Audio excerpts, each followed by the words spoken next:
hello guys तो আজি মানে আমাৰ ঘৰত আছে নাৰায়ণ পূজা তো তাৰে কাৰণে ৰেডি হৈ গ'লো তো এয়া মই ৰেডি হৈ গ'লো আমাৰ বামুণ আহি পাইছিলে তেওঁ গোটেইখিনি যোগাৰ পাতি কৰি তেওঁ বহিছিলে আৰু তো পূজা ভাগ মই কৰোঁ আমাৰ নাৰায়ণ পূজা আছিলে তো সেইকাৰণে আৰু মই বহি গ'লো এয়া আমাৰ পাপা আৰু মাৰ দুইটাৰ মিলি পেলাই ডেকোৰেশ্যন দিছে নাই পুৰা আৰু ফ্লাৱাৰ্ছ দুইটাই খুব ভাল পায় তো পুৰা সজাই থাকে আৰু ঘৰখন আৰু ভালো লাগে তো এয়া পূজা আৰম্ভ হ'ল ময়ো বহিলোঁ লগতে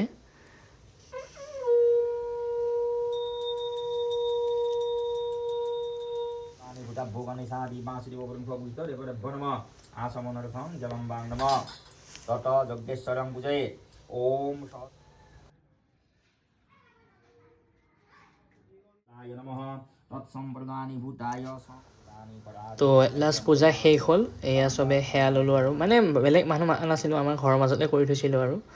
তো এয়া সত্যনাৰায়ণ পূজাৰ মেইন ভোগ হয় ন তো ভোগখন মানে খুব ভাল লাগে আৰু খাই এয়া মই অলপমান গধূলা আৰু উৰুকাও আছিল ন যিহেতু উৰুকা নাচি মেলি লৈ পেলাই অলপমান ঘৰৰ আখৰে আমাৰ লগৰকেইটাৰ লগত লগ হ'ব গ'লোঁ এয়া মোৰ পিকনিকৰ ব্লগটো দেখিছিলে সিহঁতক তো সিহঁতে মানে এয়া চিকেনৰ চালাড বনাই আছিলে তো এয়া পূৰা আৰু এইবাৰ গানে গাই শুনাই আছে আৰু প্ৰায় উজনিৰ ৰেলখনি বোলে তো এনেকৈ আৰু উৰুকা বেলি হাঁহি ফূৰ্তি কৰি আহিলোঁ তো এয়া মৰ্ণিং আজিৰ দৃশ্য ভেলাঘৰ একদম এই ৰাইজৰ মানুহবিলাক নাম চাম গাইছে সেইটো এটা মানে আনন্দ উল্লাসৰ পৰিৱেশ আৰু তো মানে খুব ভাল লাগি গৈছে আৰু এনেকৈ ঘৰৰ কাষতে তাৰপিছত গা পা ধুই মেলি গ'লোঁ সেৱা ল'লোঁ মেজি ঘৰত তাৰপিছত এনেকৈ আৰু গোটেইবোৰক মানে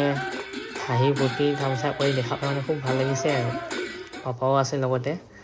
তো আমাৰ ঘৰলৈ চবকে মানে নিমন্ত্ৰণ কৰিলোঁ ৰাতিপুৱাৰ চাহভাগ খাবলৈ আৰু পিঠা লাড়ু এনেকৈ মানে চবকে খোৱালোঁ আৰু তো সেইটো আমি প্ৰত্যেকবাৰে কৰা যায়েই আৰু তো গোটেইখিনি ৰাইজৰ মানুহ আহে তো এনেকৈ আৰু খুৱাই বুৱাই লৈ মেলি তেখেতসকলৰ লগত মানে বিহুৰ প্ৰথম আৰম্ভণিটো কৰি ভাল লাগে আৰু তো এনেকৈ গ'ল আৰু আজিৰ দিনটো